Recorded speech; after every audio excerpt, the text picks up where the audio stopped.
Bonjour à tous et à tous.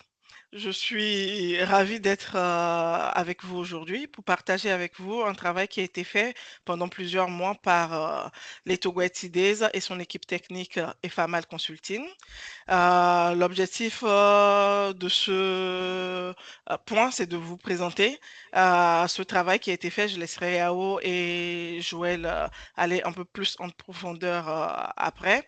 Et donc, soyez la bienvenue.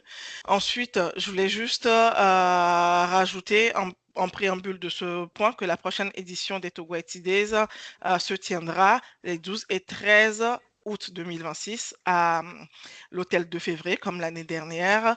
Les inscriptions seront ouvertes à partir du 1er mai, donc n'hésitez pas à aller voir sur le site pour vous inscrire à cette édition.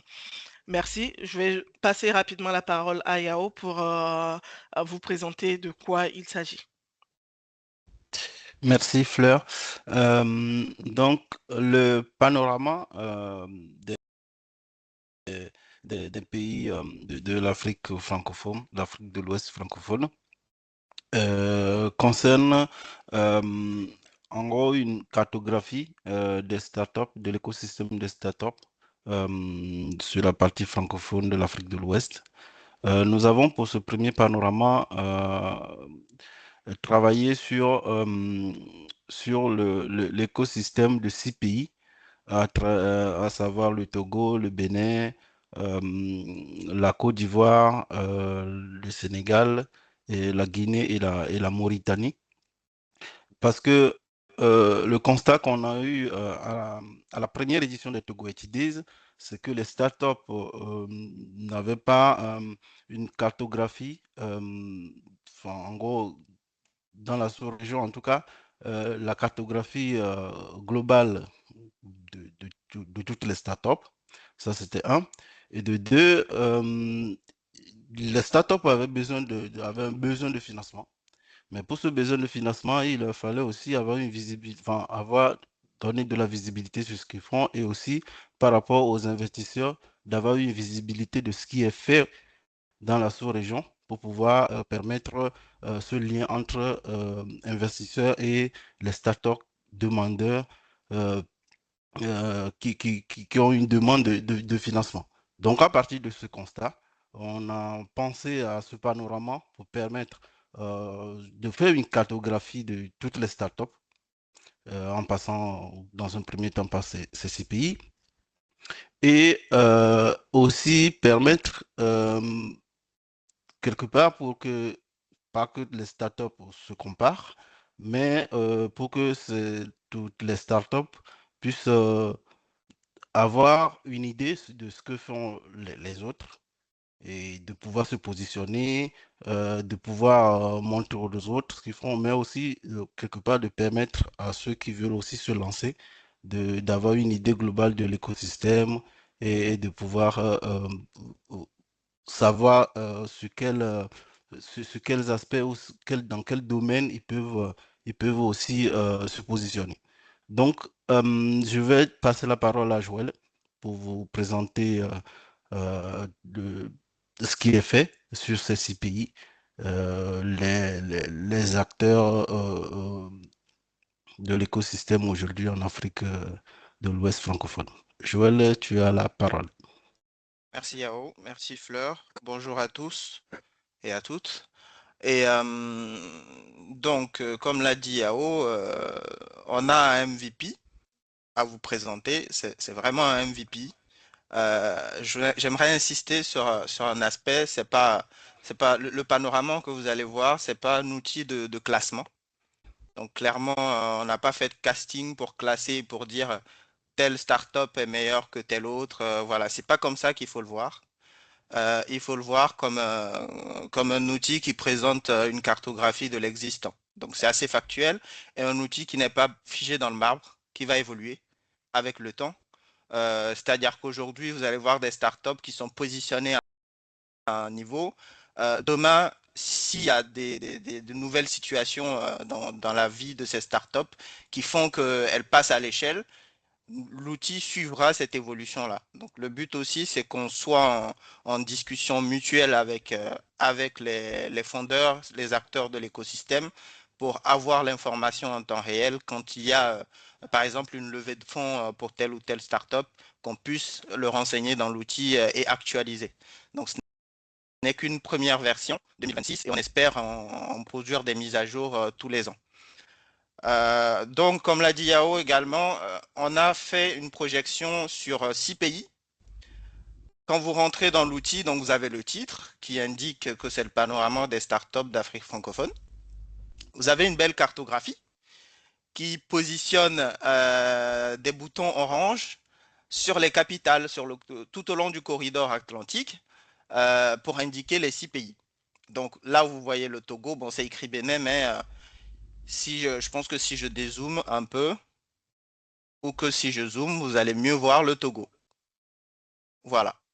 Donc là, vous avez Cotonou, Lomé, Abidjan, Conakry et Dakar. Après, tout en haut, vous avez Nouakchott, donc la capitale de la Mauritanie. Si vous pointez sur chacun de ces points, vous avez un petit pop-up qui indique le nombre total des startups référencées pour ce pays en question.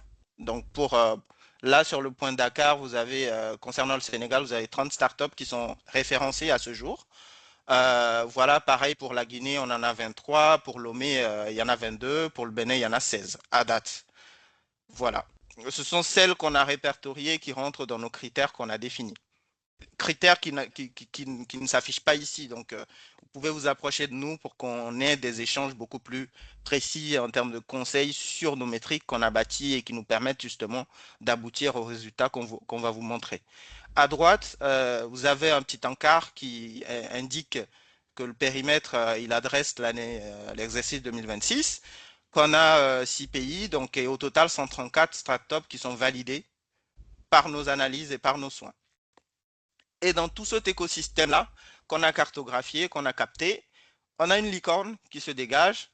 C'est le but aussi de dire que ce travail qu'on a fait, c'est un peu comme un travail disruptif pour poser les bases sur des questions de fond. Par exemple, quand on entend par licorne, une startup qui est en MVP, qui est en croissance, etc., c'est beaucoup plus, disons-nous les choses, des termes BPI France.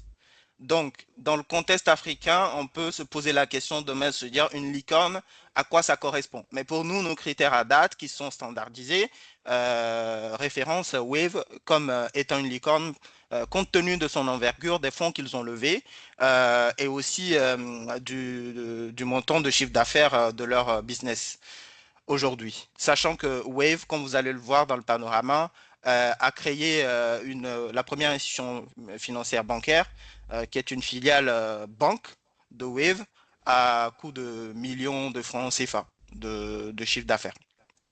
Donc, ensuite, si vous continuez, vous allez voir les photos des Togo IT Days. Fleur en a parlé tout à l'heure. C'est l'occasion de vous redire d'aller vous inscrire. La prochaine édition réserve plein de belles surprises et vous allez regretter de manquer cette édition. Voilà, donc il y a les belles photos de la première édition qui défilent. Je ne vais pas m'attarder là-dessus.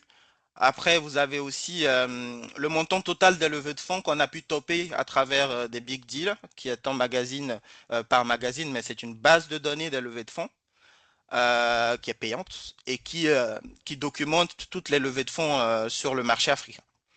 Donc, on a pu cibler les levées de fonds qui concernent ces 6 pays-là. Donc, on estime à environ 600 millions de dollars de fonds levés. Ensuite, vous allez voir un outil, une console avec laquelle moi j'aime beaucoup jouer, qui est une console de recherche et où vous pouvez faire des filtres donc, de 2 niveaux, de 2 sortes. Donc, le premier niveau, c'est le type de side, le type de stade de la startup. Donc, est-ce que si vous voulez voir les startups qui sont au niveau MVP, mais ça concerne tous les pays, hein, ce n'est pas un pays en particulier. Donc, vous voulez filtrer sur les MVP, vous cliquez sur MVP, vous avez les startups qui sont en MVP qui vont s'afficher. Tout stade, vous affichez toutes les cartes de tous les pays. Après les phases traction, croissance, leader, etc. Donc, vous allez voir il y a une jauge qui indique combien de startups on a en MVP, combien sont en traction et en croissance, etc. Ensuite, par domaine d'activité, par domaine d'innovation, vous allez avoir aussi un autre filtre. Par exemple, le domaine agritech, on en a 5 aujourd'hui. Dans le BTP, Climate Agritech et aussi dans les FinTech plus loin, ainsi de suite. Donc, c'est un outil qui vous permet de faire des filtres croisés sur tous les pays. Et puis, il y a les badges de chaque pays, à commencer par le Sénégal, la Côte d'Ivoire, le Togo, le Bénin, la Guinée, la Mauritanie. Donc, dans chaque badge, vous avez une sorte une sorte de tampon qui indique, nous, notre perception et notre catégorisation de l'écosystème adressé. Par exemple, si on prend l'écosystème du Sénégal, on estime que c'est un écosystème mature. Parce que si vous rentrez dans les startups du Sénégal, un écosystème un peu comme tous les autres, hein, le Togo, la Côte d'Ivoire, à l'exception peut-être du Bénin, qui sont beaucoup plus portés par les fintechs. Donc vous allez voir beaucoup de fintechs qui sont assez structurés et qui sont pour la plupart à l'étape de croissance. Hein. On n'a pas topé, je crois, à ma connaissance, une startup qui soit en deçà. Donc il y en a, c'est beaucoup plus haut du palier. Très souvent, quand vous allez voir les fintechs, c'est croissance, niveau croissance, leader.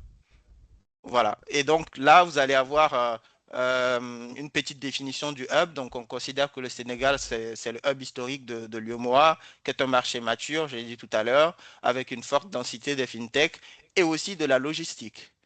Ce qui n'est pas forcément le cas d'autres pays. Par exemple, si je prends le Bénin ou la Guinée, vous allez voir que on estime que c'est un écosystème assez émergent qui a encore du temps à faire et qui n'a pas encore les grosses têtes comme on peut le constater au Sénégal ou en Côte d'Ivoire.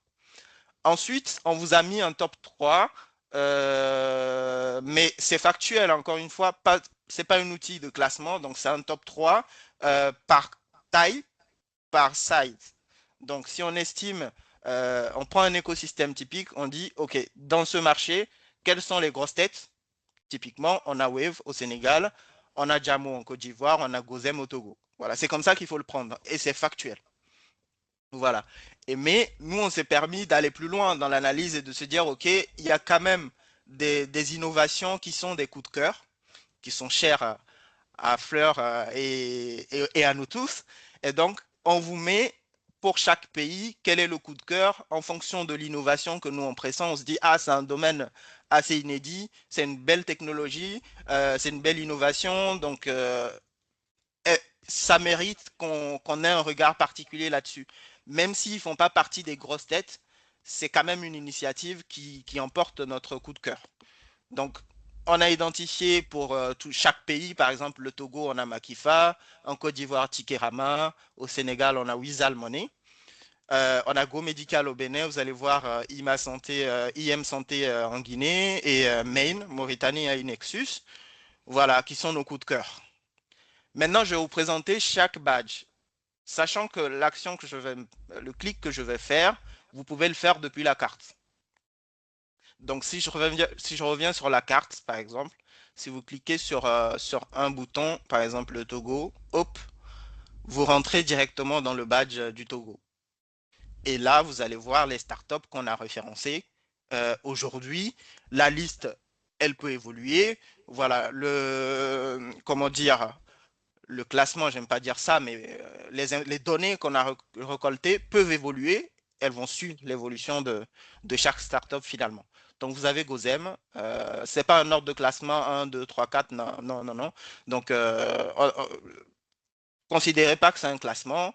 Mais est-il qu'on a mis Gozem, après il y a Semoa, Solimi, Makifa, Miapé, GIP. Je vais vous présenter dans chaque carte ce que vous allez voir, dans chaque badge startup, quelles sont les informations qui s'affichent. Par exemple, Gozem. Si on prend Gozem, vous allez avoir les informations sur le fondateur. S'il y en a plusieurs, vous aurez tous les fondateurs, tous les cofondeurs et fondatrices qu'on va mettre. Excuse-moi, Joël, juste pour préciser, justement, nous, on est parti sur des informations qui sont disponibles la plupart du temps en ligne. Donc, Tout à fait. si les informations en ligne ne sont pas complètes, forcément dans le panorama, elles ne le sont pas, sauf si vraiment nous on connaît la start-up et qu'on a des informations venant soit directement de la start-up elle-même ou dans notre réseau, des informations que nous avons également. Donc, n'hésitez pas si vous trouvez que dans vos startups, si vous avez vos startups dans le panorama, il y a des informations que vous trouvez incorrectes, par exemple sur le fondateur, n'hésitez pas à nous contacter. L'objectif, c'est de s'améliorer et de produire quelque chose de plus en plus performant et proche de la réalité. En plus, juste pour terminer, je voulais dire aussi, pour mettre un peu l'accent sur ce que Joël a dit, ce n'est pas un classement, ce n'est vraiment pas un classement, ce n'est pas une sorte de compétition. Donc, nous, on est parti sur des critères spécifiques à nous pour mettre les startups en fonction de leur niveau. Si vous estimez que ce n'est pas le vôtre, n'hésitez pas à vous rapprocher de nous pour qu'on en discute et pour qu'on corrige s'il y a besoin de corriger. Tout à fait. C'est bon, merci Joël. Merci Fleur. C'est un outil totalement agile. Vous nous contactez en échange et l'information est mise à jour très rapidement. Donc, par exemple, on se dit, ce qu'il faut se dire fondamentalement, c'est, OK, on a un outil pour tous les acteurs. D'un côté, les investisseurs qui sont intéressés par le corridor qu'on adresse. De l'autre côté, les acteurs, enfin, les startups en elles-mêmes. Et aussi, toute personne passionnée. Donc, je suis un investisseur. Je veux savoir, par exemple, quelles sont les startups dans lesquelles je souhaite investir au Togo. J'ai un panorama qui centralise l'essentiel de ce qui est fait, des structures qui existent. Je vais venir voir qui est le fondateur, si je peux le contacter directement. Je prends le nom, je vais sur LinkedIn, je le contacte. Je peux accéder au site internet directement pour voir les informations. Donc là, si je clique sur Gozem, je suis redirigé directement sur le site internet de Gozem pour aller voir les informations. Aussi, j'ai accès à une analyse d'experts qui me renseigne par exemple sur le modèle de Techno ou le business model de Gozem. Donc, qui me dit c'est une fintech qui a une super application B2C et qui a par exemple une adéquation critique par rapport au marché qui est adressé. Quand c'est critique, c'est intéressant. Ça veut dire qu'on est en vitesse de croisière en termes de maillage sur le marché, d'urbanisation et d'inclusion financière, parce que c'est typiquement leur cœur de métier, parce que historiquement, Gozem, c'est de la mobilité, mais on est passé à Gozem Money récemment, où Gozem va proposer des technos de fintech en quelque sorte et des solutions de financement aussi. Donc, on suit, comme j'ai dit tout à l'heure, on va suivre le move de chaque startup. Et par exemple, si demain Gozem décide de passer à une autre échelle, cette information aussi sera renseignée. On a pu capter aussi les infos sur les levées de fonds cumulées que Gozem a effectuées à travers MSC et Aimada Venture et qui estime que 6,5% du volume de financement continental en Q1 se trouve dans la levée de fonds de Gozem. Le signal investisseur, qu'on a capté pour Gozem, c'est qu'il y a eu ce lancement, comme je l'ai dit tout à l'heure, de Gozem Money, donc qui fait changer le profil de risque de Gozem, qui était historiquement une appli ou une structure de la mobilité, et désormais qui va passer en mobile money et tout ce qui est solution de fintech. Donc ça le fait rentrer directement dans la compétition avec Wave, MTN, Momo et Jamo, etc. Voilà. Donc voilà les informations. Ensuite, nous on estime que Gozem a un potentiel panafricain parce qu'aujourd'hui Gozem est présent dans plusieurs pays, donc Togo, Bénin, Gabon, Congo, et a une expansion fulgurante. Pour nous, ce sont des métriques qui renseignent et qui confortent l'investisseur dans son envie d'investir dans une structure. Voilà. Ensuite, donc on fait le même raisonnement, on applique le même raisonnement à toutes les autres structures. Quand on a les infos détaillées, on les met. Quand on ne les a pas, on se limite au strict minimum. Donc, Oui, vas-y, Yao. Oui, je voulais juste préciser par rapport à ce que aussi Fleur a dit tout à l'heure, que ces informations, on les a eues, on les a renseignées ici, mais il y a même des retours de certaines startups déjà qui nous ont permis de mettre à jour déjà même certaines infos déjà. Tout à Donc fait. n'hésitez pas si vous avez des informations que vous trouvez que c'est une information incomplète, vous pouvez nous fournir tout ce qu'il faut et nous on met à jour. Et donc, pour permettre d'atteindre cet objectif qui est de permettre à ce que les informations qui sont ici permettent à terme, typiquement, d'être carrément un outil de pouvoir faire des décisions, quoi. Donc, voilà. Tout à fait. Tout à fait. Autre précision, encore une fois, c'est pour certaines startups, vous allez remarquer tout au long de la navigation dans le panorama, vous allez voir qu'il y a certains sites internet qui peuvent ne pas marcher parce que justement, bah, ces sites ne marchent pas. Si en dehors de l'outil, si vous faites une recherche sur le site, ça marche pas. Donc, on a essayé d'approcher certains acteurs pour comprendre pourquoi. Ils nous ont dit qu'ils étaient en refonte. Par exemple, Dokita Eyes est en cours de refonte de son site internet. Donc, vous cliquez dessus, ça marchera pas maintenant. Mais encore une fois, on est en discussion, c'est un outil agile, on mettra à jour quand on aura l'information la plus actuelle. Voilà. Donc, est-ce que j'ai omis quelque chose sur le Togo? Sinon, les startups qu'on a référencées sont là, hein, 22 startups. On a rencontré quelques-unes d'entre elles. Notre coup de cœur, c'est Makifa, que vous allez voir ici. On a des échanges réguliers avec les fondeurs. Donc, voilà. Est-ce que vous voyez d'autres choses à présenter ici? Fleur et Yao. Je pense qu'on est bon. Je trouve que c'est Oui, bon, hein, tu étais On moi je complet. trouve laisse, qu'on Ouais. est bon. Ce qu'on on peut laisse dire, la c'est surprise. que voilà, on laisse la surprise et puis l'objectif aussi, c'est d'avoir de plus en plus de startups. Donc, si vous en avez de nouvelles, que vous êtes en MVP, que votre startup n'est pas encore référencée sur Internet ou autre, n'hésitez pas en tout cas à nous contacter, à nous informer. On peut discuter ensemble des modalités pour les inclure dans le panorama. Merci. Hmm. Merci, Fleur. Euh, J'enchaîne avec le Bénin. Vous voyez bien le Bénin qui s'affiche? Ouais, c'est tout bon. Oui, oui, on le Ok, voit. ok. Donc le Bénin aussi, le Bénin a cette particularité d'avoir plusieurs innovations en agritech.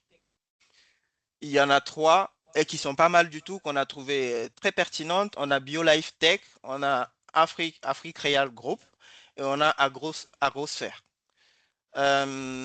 C'est d'ailleurs l'un des pays où on a des innovations assez pertinentes qui ont atteint la phase de traction dans l'agritech. Voilà, donc n'hésitez pas à aller voir en détail ce qu'ils font. Ensuite, donc au total au Bénin, on a, je ne vais pas trop m'étaler, j'ai déjà présenté, donc on a 16 structures référencées. L'objectif, comme l'a dit Fleur, c'est qu'on en ait plus. Voilà, on espère en avoir plus dans le panorama. Voilà. Et le top 3, bah, on a Spiro, la plus grosse levée de fonds qui a été faite au Bénin, à hauteur de 50 millions de dollars quand même en 2024, en série A, a été faite par Spiro. Spiro qui est une entreprise qui propose aussi, je pense, de l'électrique, mobilité avec des engins électriques, moto électriques, on les voit partout aussi à Lomé, je crois. Donc, c'est une structure qu'on suit de très, très près. Après, il y a EasyChange aussi, qui fait dans les échanges de crypto. Voilà, ils ont une belle plateforme d'échange de crypto sur les marchés financiers. Donc, n'hésitez pas à aller voir. Moi, j'adore leur plateforme, vous voyez, et j'ai pu tester aussi leur outil un peu. Donc, n'hésitez pas à aller voir. Ils ouvrent l'accès à des marchés locaux, régionaux, la BRVM, et aussi d'autres marchés internationaux. Voilà ce que j'avais à dire sur le Bénin et notre coup de cœur, c'est Go Médical. Voilà, Go Médical qui propose une solution de prise de rendez-vous chez le médecin, hein, chez les praticiens Ouais. en santé. Sinon, Oui, je voulais juste effectivement rajouter que il y a d'autres structures hein, aussi au Bénin, comme FEDAPE, comme Exactement. Rainis, qui font du très très beau travail et qui sont en train de s'étendre au-delà des frontières du Bénin. Donc, n'hésitez vraiment pas à aller voir. C'est Hmm. bien parce que FEDAP, ils sont sécurisés. Ouais, ils sont C'est bien des sujets qui me sécurisés là. parlent. Ça, c'est Allez, bon à voir. On allez. a des... Ok, ben ça mouline. Bon, on va continuer. Effectivement, Oui, FEDAP, acteur privilégié, hein, enfin, des partenaires aussi des Togo IT Days. Donc, première édition, je précise. Ils étaient là, donc un clin d'œil à FEDAP et à toutes les autres structures du Bénin qui sont référencées. Il y a Cyber Spectre aussi, voilà, qu'on a croisé à la première édition des Togo IT Days, qui propose des solutions de cybersécurité. Voilà. Allez voir, on vous laisse la surprise. Ensuite, on va continuer avec la Côte d'Ivoire. Donc, la Côte d'Ivoire, tout le monde connaît Jamo maintenant. Tout le monde connaît CNETP. Bon, si vous ne connaissez pas. Et ceux qui aiment le spectacle, les événements, participer à des concerts et compagnie, ils connaissent Tikerama. Voilà, donc si vous voulez acheter votre billetterie, par exemple, pour des événements de concert, maintenant beaucoup en Côte d'Ivoire, beaucoup d'acteurs privilégient Tikerama. Donc, nous, c'est notre coup de cœur. Ils sont en traction. Et le leader, enfin, Jamo et Sinetp ont déjà démontré qu'ils ont atteint la phase de croissance. Jamo, typiquement, et Sinetp ont eu l'agrément de la BCAO récemment. Voilà, pour faire proposer des solutions de micro-banking. Donc, c'est plutôt une très bonne nouvelle. Un écosystème aussi drivé par la FinTech. Il y a Julaya qui les accompagne aussi, qui les suit. Et on a historiquement aussi un cas qui était vendu, je crois, récemment à un groupe d'Américains. Donc, il faut aussi suivre l'actualité de cette plateforme basée en Côte d'Ivoire. Et beaucoup d'autres structures aussi à découvrir dans le panorama des startups référencées. Est-ce que vous avez d'autres questions? Moi, je pense qu'on a fait le tour, hein. Ça sera toujours la même oui. chose, la même carte pour chaque pays. Et puis à la fin, donc vous avez les logos qui défilent, voilà, joliment dans notre bandeau où on affiche nos futurs champions. Voilà. Voilà, je vous rends l'antenne. Merci, Merci. merci beaucoup, Joël, Merci, pour cette Joël. présentation. Bon, on va pas vous retenir plus longtemps. L'objectif de ce point, c'est que ça dure 30 minutes. On en est à 45. Donc, en tout cas, n'hésitez pas à nous contacter, à nous écrire sur notre page LinkedIn ou par mail au travers de notre site internet également. Si vous avez des questions. Si vous avez des compléments à nous adresser, nous sommes disponibles pour améliorer ce panorama de sorte que ça devienne une référence dans la sous-région. Merci, Yao et Joël, pour votre travail Merci beaucoup. dans le cadre de ce panorama. Ça a l'air comme ça, présenté à 40 minutes, mais c'est un travail qui a duré longtemps parce que il faut les prendre une à une, aller chercher les informations des startups. Donc, Ouais, après, c'est toujours comme ça, hein, quand la présentation du résultat a l'air toujours léger alors que le travail derrière était important. Donc, merci beaucoup à tous les deux. Et puis merci à vous aussi qui avez suivi cette vidéo jusqu'à ce niveau. Et on se retrouve très vite les 12 et 13 au Togo ITD, au Togo ITDs. Au revoir. au revoir. Au Bye. revoir. Merci beaucoup.